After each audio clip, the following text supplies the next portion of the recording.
नमस्कार, मैं हूं Pankaj Srivastava. India that is Bharat में आपका स्वागत है।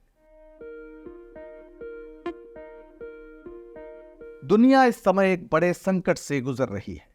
गजा पट्टी पर बीते हफ्ते भी इजरायली बमबारी जारी रही, जिसमें हर 10 मिनट में एक बच्चे की मौत हुई। इस मानवीय संकट पर दुनिया का हर संवेदनशील शख्स हाय हाय कर रहा है, लेकिन भारत के चुनावी माहौल में प्रचार में जुटे योगी आदित्यनाथ जैसे नेता वाह वाह कर रहे हैं।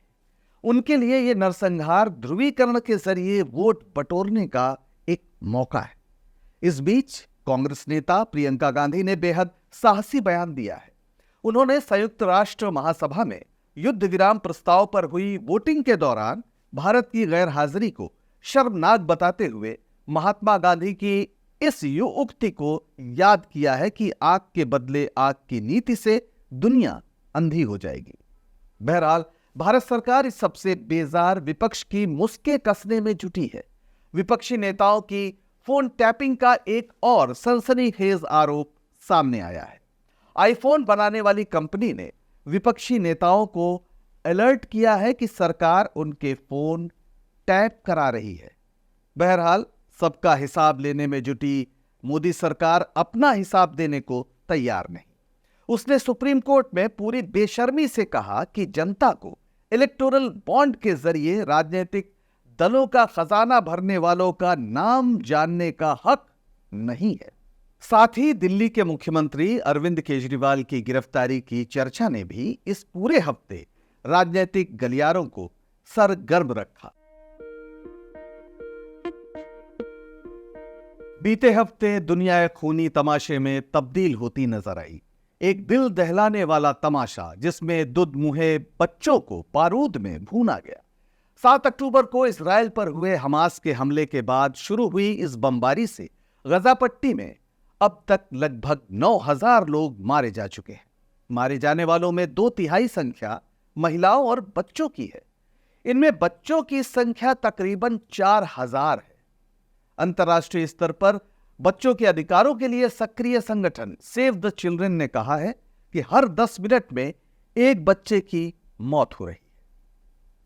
लेकिन गिद्धों को भी शर्मिंदा करने वाली इस हरकत को सही ठहराने वालों की कमी नहीं है। 27 अक्टूबर को जब संयुक्त राष्ट्र महासभा में युद्ध विराम का प्रस्ताव लाया गया तो इजराइल ही नहीं, दुनिया भर को मानवाधिकार का पाठ पढ़ाने वाले संयुक्त राज्य अमेरिका और उसके पिछलग्गू देशों ने विरोध किया। संयुक्त राष्ट्र महासभा में जॉर्डन की ओर से पेश किए गए युद्ध विराम प्रस्ताव का 120 देशों ने समर्थन किया, 14 देशों ने विरोध किया और 45 देश मतदान के दौरान अनुपस्थित रहे।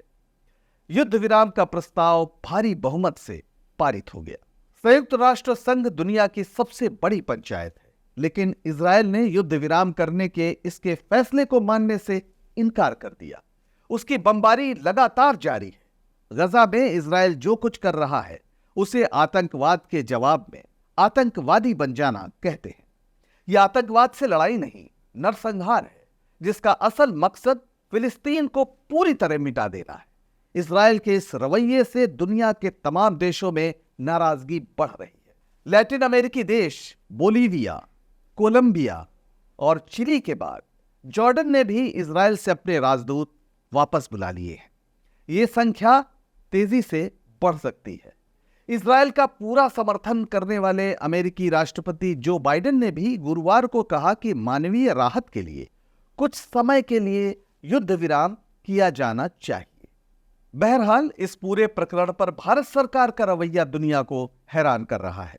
भारत गुटनिरपेक्ष देशों का अगुवा रहा है। उसने हमेशा शांति की वकालत की है। उसे विश्व गुरु का तमगा हासिल है। पर संयुक्त राष्ट्र महासभा में युद्ध विराम प्रस्ताव पर हुई वोटिंग से भारत ने दूरी बना ली। ये तटस्थता एक तरह से युद्ध जारी रखने का समर्थन ही कहा जाएगा। मोदी सरकार का यह फैसला भारत की विदेश नीति में आया बड़ा बदलाव है, जिसे दुनिया में शांति चाहने वाले बेहद निराशाजनक करार दे रहे हैं। भारत में भी इस पर तीखी प्रतिक्रिया हुई है। कांग्रेस नेता प्रियंका गांधी ने सोशल प्लेटफॉर्म एक्स पर इसे शर्मनाक बताते हुए महात्मा गांधी को उद्धृत किया और लिखा, आग के बदले आग पूरी दुनिया को अंधा बना देगा।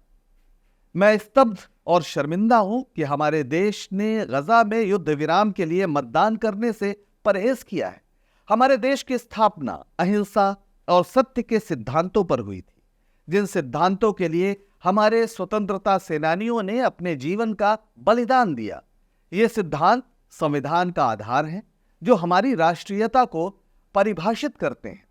वे भारत के नैतिक साहस का प्रतिनिधित्व करते हैं, जिसने अंतर्राष्ट्रीय समुदाय के सदस्य के रूप में इसके कार्यों का मार्गदर्शन किया।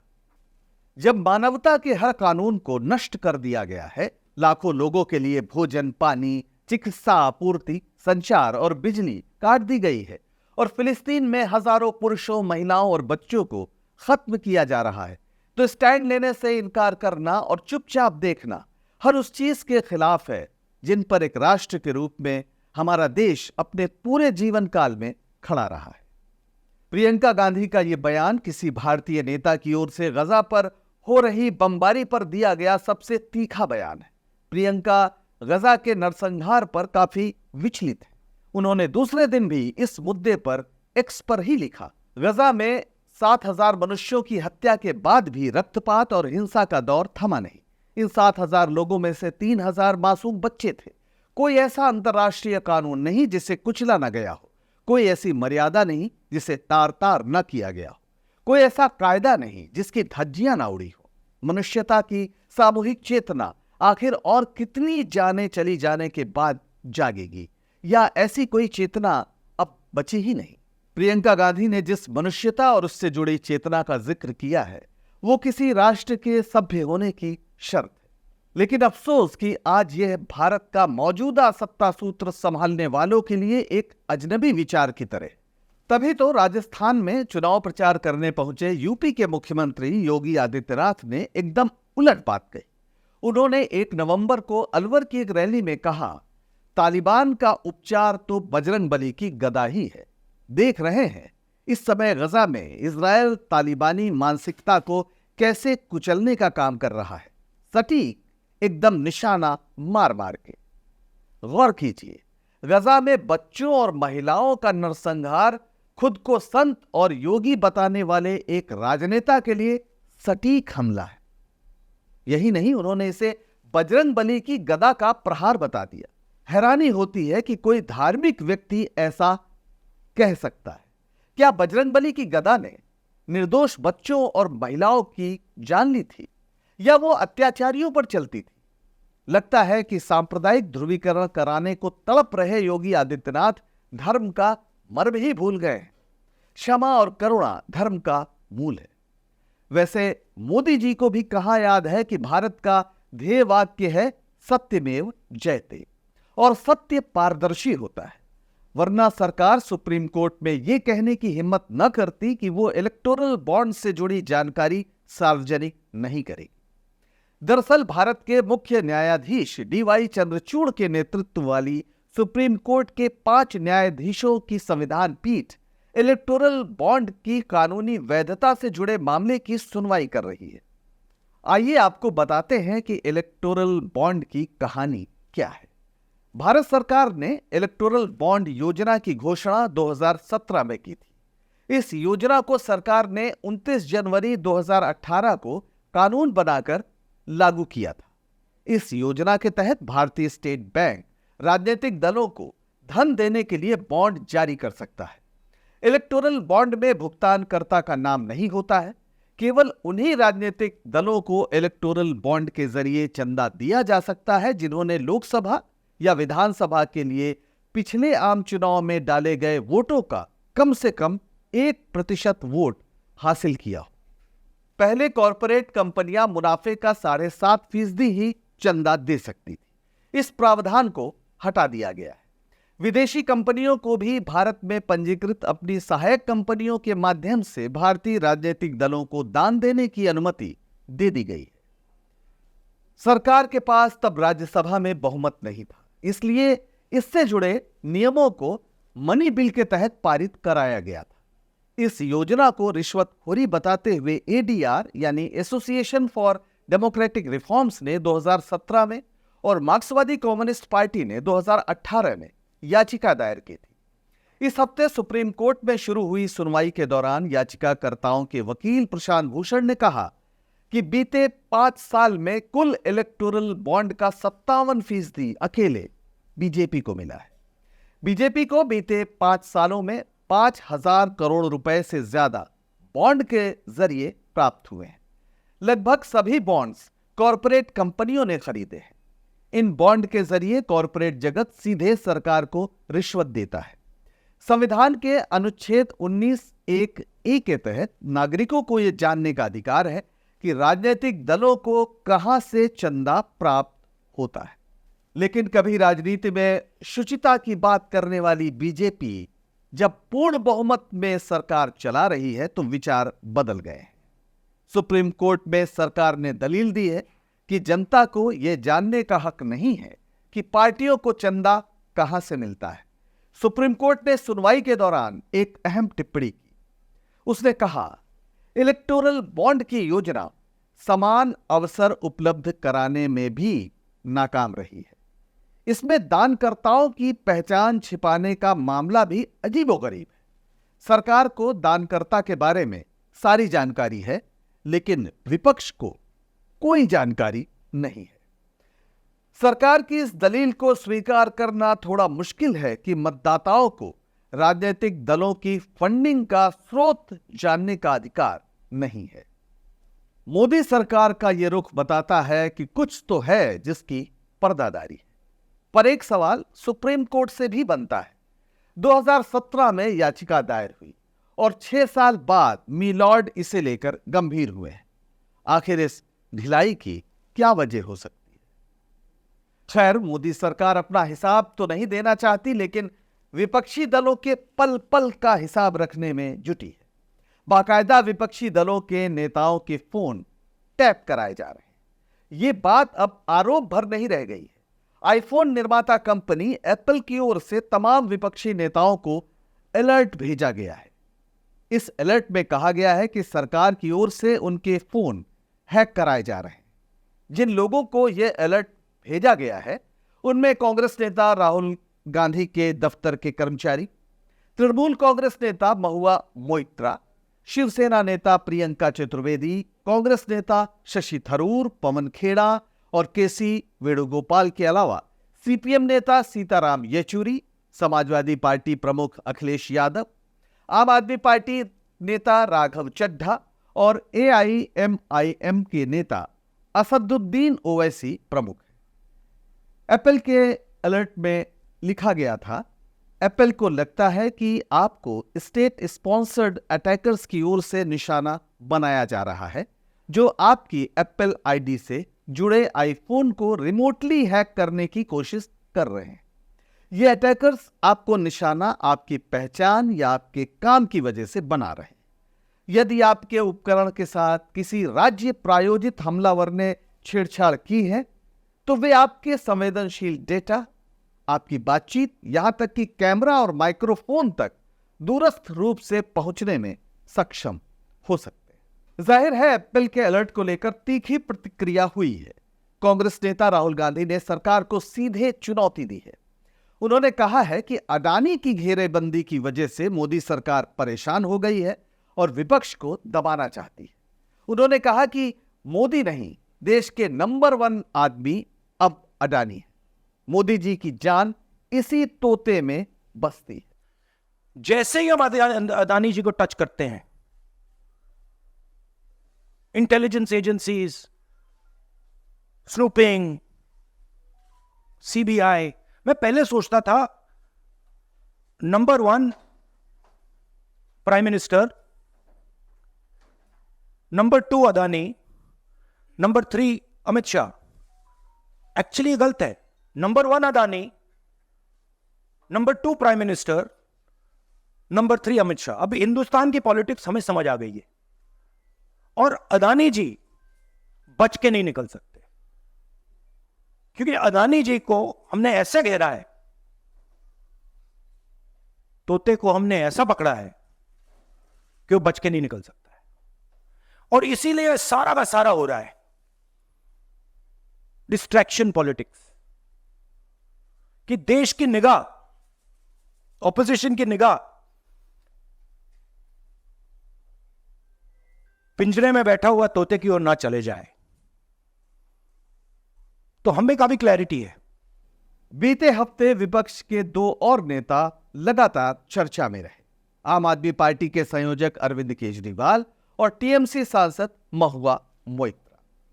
पहले बात महुआ मोइत्रा की, जिन पर कैश फॉर क्वेरी का आरोप लगा है। बीजेपी नेता निशिकांत दुबे ने आरोप लगाया है कि महुआ ने व्यवसायी दर्शन हीरानंदानी को अपना संसदीय लॉगिन और पासवर्ड दिया है और उनसे रिश्वत लेकर लोकसभा में सवाल पूछे। दुबे का कहना है कि यह जानकारी महुआ मोइत्रा के पुराने दोस्त और सुप्रीम कोर्ट के वकील जय अनंत देहाद्राई के जरिए सामने आई है, जिनसे उनका विवाद चल रहा है। महुआ ने इन आरोपों का जोरदार खंडन किया है। उनका कहना है कि अडानी और पीएम मोदी के रिश्तों पर सवाल उठाने के कारण यह आरोप लगाए गए हैं। गुरुवार 2 नवंबर को महुआ संसद की एथिक्स कमेटी के सामने पेश हुई, लेकिन कार्रवाई बीच में ही छोड़कर चली गई। महुआ ने बैठक से निकलकर आरोप लगाया कि उनसे अनैतिक सवाल पूछे गए। उन्होंने कहा, यह किस तरह की बैठक थी? वे हर तरह के गंदे सवाल पूछ रहे हैं। एथिक्स कमेटी में शामिल विपक्षी सदस्यों ने भी महुआ मोइत्रा से पूछे जा रहे सवालों को अमर्यादित और अनैतिक बताते हुए बैठक का बहिष्कार किया। उधर ईडी की ओर से दिल्ली के बहुचर्चित शराब घोटाले को लेकर मुख्यमंत्री अरविंद केजरीवाल को भी 2 नवंबर को समन किया गया था। इस मामले में मनीष सिसोदिया और संजय सिंह जैसे आम आदमी पार्टी के वरिष्ठ नेता जेल में हैं और चर्चा थी कि अरविंद केजरीवाल भी गिरफ्तार किए जा सकते हैं, लेकिन केजरीवाल ईडी के सामने पेश ही नहीं हुए। उन्होंने समन को अवैध और राजनीति प्रेरित बताते हुए कहा कि इस नोटिस को भाजपा के इशारे पर भेजा गया है। नोटिस यह सुनिश्चित करने के लिए भेजा गया है कि मैं 4 राज्यों में चुनाव प्रचार के लिए न जा सकूं। ईडी को तुरंत नोटिस वापस लेना चाहिए। केजरीवाल 2 नवंबर को ईडी के सामने पेश न होकर प्रचार के लिए मध्य प्रदेश चले गए। बीजेपी ने इसे बचने का बहाना बताया। वैसे यह देखना दुखद है कि जो पार्टी भ्रष्टाचार विरोधी आंदोलन से उपजी थी, उसके आज कई बड़े नेता भ्रष्टाचार के आरोप में ही जेल में। गिरफ्तारी की तलवार केजरीवाल पर भी लटक रही है। उन्होंने जन लोकपाल जैसी अपने आंदोलन की बुनियादी मांग को भुलाया ना होता तो उनकी नैतिक आभा इस कदर कमजोर ना पड़ी होती। दिल्ली में ना सही, पंजाब में तो इसे वे लागू कर ही सकते थे। इस बीच विपक्ष के लिए एक चिंतित करने वाली खबर बिहार से आई है, जहां के मुख्यमंत्री नीतीश कुमार ने इंडिया गठबंधन को लेकर कांग्रेस की गंभीरता पर टिप्पणी की। सीपीआई की ओर से 2 नवंबर को पटना में आयोजित भाजपा हटाओ देश बचाओ रैली को संबोधित करते हुए नीतीश कुमार ने कहा, कांग्रेस पार्टी को आगे बढ़ाने के लिए हम लोग लगे हैं, लेकिन उनको अभी इन सब चीजों की चिंता नहीं है। अभी तो वे 5 राज्यों के चुनाव में ही लगे हैं। नीतीश की इस टिप्पणी के पहले यूपी में अखिलेश यादव की भी कांग्रेस से नाराजगी की खबर आई थी। उन्होंने यूपी की 65 सीटों पर चुनाव लड़ने का ऐलान भी कर दिया है। जाहिर है इंडिया गठबंधन में सब कुछ ठीक नहीं है। बीते हफ्ते चिंता की एक खबर महाराष्ट्र से भी आती रही, जहां मराठा आरक्षण की मांग लगातार उग्र होती गई। पूरे मराठा समुदाय को ओबीसी मानकर आरक्षण देने की मांग को लेकर कई शहरों में उग्र प्रदर्शन हुए, विधायकों के घर फूंके गए और मंत्रियों की गाड़ियां तोड़ी गई। कहा जा रहा है कि 20 से ज्यादा लोगों ने मराठा आरक्षण की मांग को लेकर खुदकुशी की है। परेशानी यह है कि मराठा को ओबीसी कोटे में आरक्षण देने से अन्य पिछड़े वर्ग की जातियां नाराज हो जाएगी। वे 27% कोटे में मराठों को हिस्सा नहीं देना चाहते, इसलिए सरकार ही नहीं विपक्ष भी फूंक फूंक कर कदम रख रहा है। बहरहाल 2 नवंबर को आंदोलन का केंद्र बन रहे मराठा आरक्षण कार्यकर्ता मनोज जारांगे ने अपना आमरण अनशन समाप्त कर दिया। सरकार ने उनसे 2 महीने के भीतर मुद्दा सुलझाने का वादा किया है। पिछले हफ्ते एक फिल्म रिलीज हुई है, तेजस। अगर आपने इस फिल्म को नहीं देखा तो आप देशद्रोही हैं। नहीं नहीं, ये हमारा नहीं, इस फिल्म में एयरफोर्स पायलट की भूमिका निभाने वाली मशहूर अभिनेत्री कंगना रनौत का मानना है। दरअसल ये फिल्म बुरी तरह फ्लॉप हुई है। कई जगह तो एक भी टिकट न बिकने के कारण सिनेमा घर मालिकों ने शो ही कैंसिल कर दिया। कंगना रनौत इससे बहुत गुस्से में है। उन्हें लगता है कि यह देश विरोधियों की साजिश है। वे राष्ट्रवादियों से उम्मीद कर रही हैं कि उनकी फिल्म देखें। 31 अक्टूबर को लखनऊ के लोक भवन में मुख्यमंत्री योगी आदित्यनाथ और उनकी कैबिनेट के लिए उन्होंने फिल्म की विशेष स्क्रीनिंग की। शो में उत्तराखंड के मुख्यमंत्री पुष्कर सिंह धामी भी मौजूद थे। शो के बाद कंगना ने पत्रकारों से कहा कि आप लोगों को तो पता है कि राष्ट्रवादी फिल्मों के कितने दुश्मन होते हैं। देश में अलग दुश्मन और फिल्मों में अलग दुश्मन, तो इसलिए मुझे उनका यानी योगी जी का समर्थन चाहिए। यानी कंगना जी की माने तो उनकी फिल्म को न देखने वालों में देश के प्रति प्यार नहीं है, वे देशद्रोही हैं। देखने वाले देश प्रेमी हैं। कंगना के इस रुख का सोशल मीडिया पर जमकर मजाक उड़ा। लोगों ने कहा कि इसका मतलब यह हुआ कि मोदी राज में देशद्रोहियों की तादाद काफी बढ़ गई है। कंगना वही अभिनेत्री है जो मानती है कि मोदी जी भगवान के साक्षात अवतार हैं और भारत को सच्ची आजादी 2014 में मोदी जी के प्रधानमंत्री बनने के बाद मिली है। देशभक्ति का बाजार कुछ ऐसा ही होता है। इसका बोर्ड लगाकर घटिया फिल्म ही नहीं, घटिया राजनीति को भी चमकदार बताया जा सकता है। वैसे कंगना जी अच्छी एक्टर हैं। हम उनके शीघ्र स्वस्थ होने की कामना करते हैं।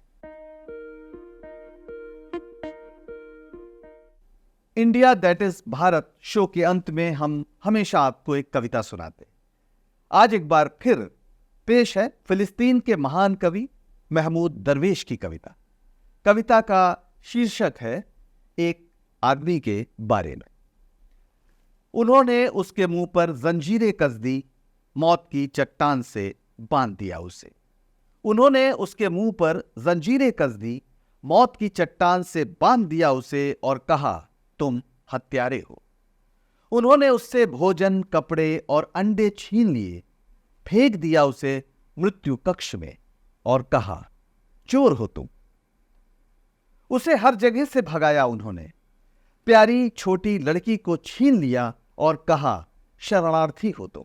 शरणार्थी अपनी जलती आंखों और रक्तिम हाथों को बताओ।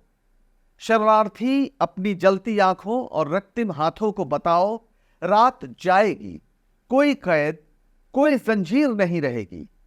नीरो मर गया था, रोम नहीं। नीरो मर गया था, रोम नहीं। वो लड़ा था अपनी आंखों से। एक सूखी हुई गेहूं की बाली के बीज भर देंगे खेतों को, करोड़ों करोड़ हरी बालियों से। आज के लिए बस इतना ही। आप इस शो पर अपनी प्रतिक्रिया हमें office@monetics.in पर जरूर भेजिए। नमस्कार।